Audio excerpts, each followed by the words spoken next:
to you my YouTube channel Learning with Usman, and if you are new viewers, please like and subscribe to my YouTube channel Learning with Usman and share to your friends and students.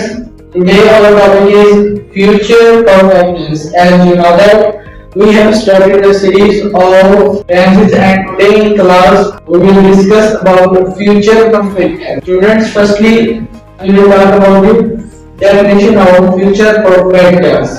Future perfect tense describe an action. Future perfect tense जो होता है ये उस action को बयान करता है, उस एक्शन को डिस्क्राइब करता है that will have been completed, जो मुकम्मल होगा before a certain time in the future. Future perfect tense को हम उस काम को बयान करने के लिए इस्तेमाल करते हैं जो आने वाले वक्त में यानी फ्यूचर में किसी स्पेसिफिक टाइम यानी टाइम लिमिट से पहले किसी काम के मुकम्मल होने को बयान करता है। तो पहला सेंटेंस कौन सा होता है? Future perfect tense. तो स्टूडेंट्स, तो अब हम डिस्कस करते हैं कि हम इनकी उर्दू सेंटेंस में पहचान किस तरीके से कर सकते हैं। तो वो फर्स्टली अगर उर्दू सेंटेंस में आपके ऊपर झुका होगा, झुकी होगी या झुके होंगे वगैरह का इस्तेमाल होगा, तो ऐसे सेंटेंस कौन से होंगे? Future perfect tense. और इनको बनाने के लिए हम जो स्ट्रक्चर्स फॉलो करेंगे वो कुछ इस तरीके से हैं। अगर बहुत से सेंटेंस बनाने तो फर्स्टली सब्जेक्ट प्लस विल है, उसके बाद वर्ब की third form and then the third. और नेगेटिव सेंटेंस बनाने हैं तो सब्जेक्ट विल और have plus third form plus adverb. उसके बाद अगर इंटरोगेटिव सेंटेंस बनाने हैं तो विल को सेंटेंस के शुरू में लाएंगे, उसके बाद सब्जेक्ट, उसके बाद have, V3 and then other words. तो मैं अब आपको इनकी एक एग्जांपल देना चाहूंगा कि जैसा कि मैं मानो कि आने से पहले तमाम तैयारियां खत्म हो चुकी होंगी, यानी मैंने एक लिमिट रख ली है, इसमें मैंने एक लिमिट रख ली यानी मेहमानों के आने से पहले फ्यूचर टेंस है तो इसमें मैंने लिमिट निर्दिष्ट कर दी है कि मेहमानों के आने से पहले मैं तमाम तैयारियां खत्म कर लूंगा। यानी मैं तो इसमें सब्जेक्ट कौन है? मैं, तो I will have completed the preparation before games. यानी will have future perfect tense तो स्टॉप वर्ब से निकले इस्तेमाल करते हैं जो फ्यूचर में होंगे, खत्म होंगे यानी कंप्लीट होंगे, कब खत्म होंगे? बिफोर अ सर्टेन टाइम, मुख्तस वक्त से पहले जो काम है खत्म नहीं हुआ है।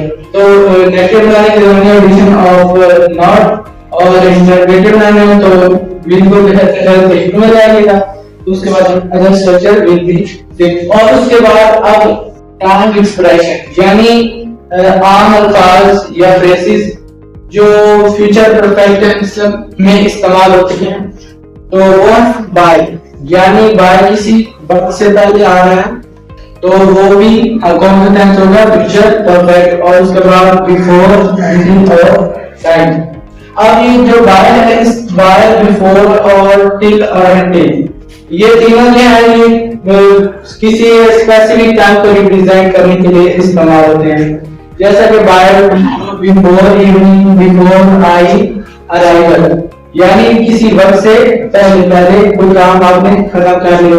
यानी मैं जैसे मैं कहता हूँ मैं सुबह से पहले अपना काम खत्म कर लूंगा। I will have finished my work before morning या बिफोर टुमारो या before next week, by tomorrow, by next week. और अनटिल और टिल का भी इस्तेमाल हम फ्यूचर परफेक्ट टेंस में भी किया जा सकता है। तो students, I hope you know about the future perfect tense, and now discuss the example of future perfect. So students, there is first example, होकर तक आपके पास पहुंच जाएंगे। अब मैंने जो आपको उर्दू सेंटेंस में पहचान दिखाई उसके मुताबिक तो ये सेंटेंस फ्यूचर परफेक्ट टेंस का नहीं है, लेकिन अगर देखा जाए तो इसमें मैंने आपको बताया था कि फ्यूचर परफेक्ट टेंस उस एक्शन को बयान करने के लिए इस्तेमाल होता है जिसमें आने वाले वक्त में कोई लिमिट मुख्तस हो और उससे पहले कोई काम हो जाएगा। तो वो सेंटेंस कौन से होते हैं? फ्यूचर परफेक्ट के, मैं रिपीट कर देता हूँ, फ्यूचर टेंस, परफेक्ट टेंस उन कामों को बयान करने के लिए इस्तेमाल होता है जो आने वाले वक्त में किसी स्पेसिफिक टाइम से पहले जो है परफॉर्म हो चुके होंगे। अब इसमें देखा गया तो इसमें स्पेसिफिक टाइम क्या है, तो वो देखेंगे तो वो कल तक, तो कल तक आपके पास पहुंच जाएंगे। यानी अगर इसमें मैं देखूं तो फ्यूचर में ये टेंस है, फ्यूचर का टेंस है, लेकिन इसमें मैंने एक बाउंड यानी डेडलाइन रख दी है, यानी इससे पहले कोई काम होगा। कल तक आपके पास पहुंच जाएंगे, यानी कल तक जो है वो आपके पास पहुंच जाएंगे।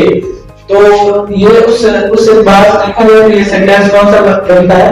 Future perfect. आपने सिर्फ इनकी उर्दू इंडिकेशन में ही जो फिक्स नहीं हो जाना, आपने इसकी जो मैंने आपको डेफिनेशन दिखाई है वो प्योर डेफिनेशन है, वो उसमें आपका सारा क्वेश्चन अगर आप उसको अंडरस्टैंड कर लेते हैं तो ये सेंटेंस फ्यूचर परफेक्ट टेंस आपके लिए कुछ नहीं है।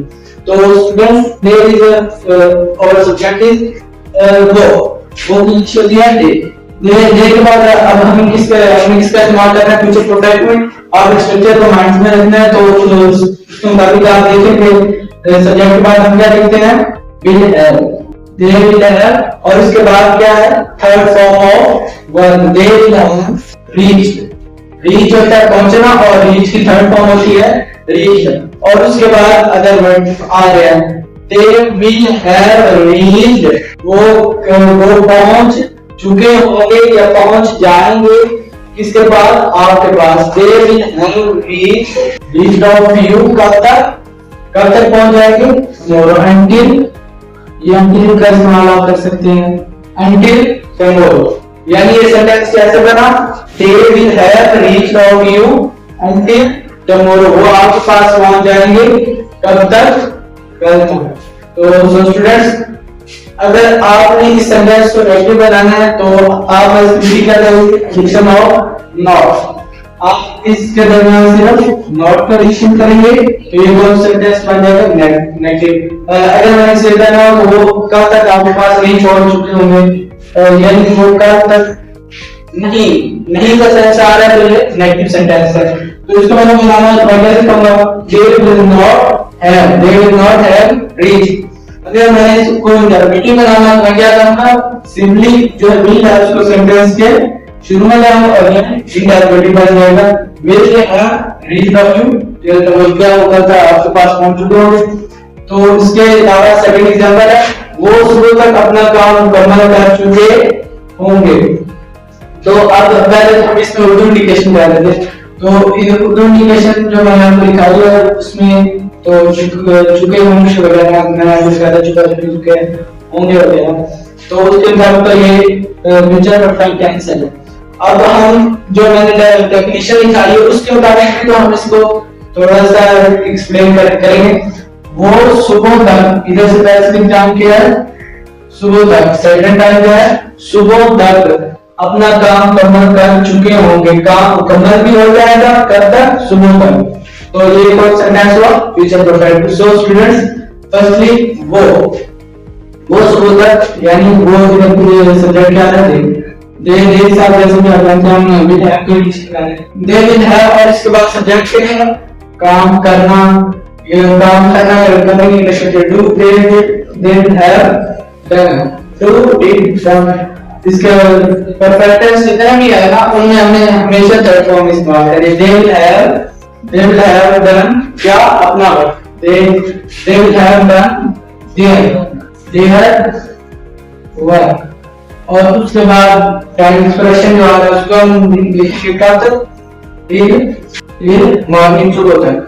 और उसके अलावा अगर इसको आपने नेगेटिव बनाना है तो मैंने आपको ऊपर एक्सप्लेन कर दिया, हमने एडिशन ऑफ नॉट। और अगर इंटरप्रेटिव बनाना है तो विल को जैसा सेंटेंस के शुरू में है और बाकी सेंटेंस एसपी से ही रहेगा। तो ये दोनों एग्जांपल लिखे हैं, तो इससे ये वाज़ा होता है कि अगर आप पॉजिटिव सेंटेंस या सिंपल सेंटेंस बनाना जानते हैं तो नेगेटिव और इंटरप्रेटिव बनाना आपके लिए कुछ मुश्किल काम नहीं है। नेगेटिव बनाने है तो सिंपल एडिशन ऑफ नाउन, अगर इंटरप्रेटिव सेंटेंस बनाना है तो मेन को सेंटेंस के शुरू में लेंगे।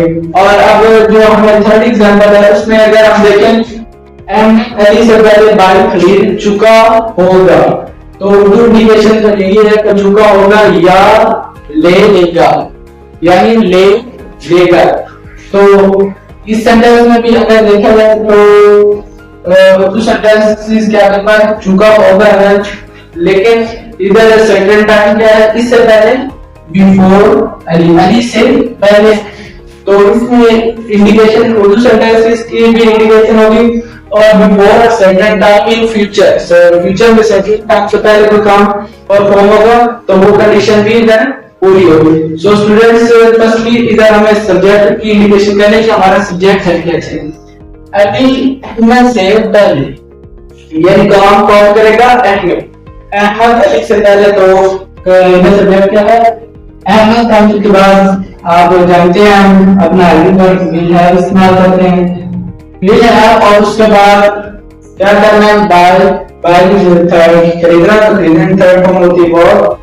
अहमद विल हैव बॉट, क्या खरीद लेगा, bought new bike, bought a new bike. इससे पहले बिफोर अली, अली से पहले, तो जो मैंने आपको टाइम वो इनिशियल एक्सप्रेशन थे तो उसमें क्या था, बिफोर था, टिल था और एंटिल था और बाय था।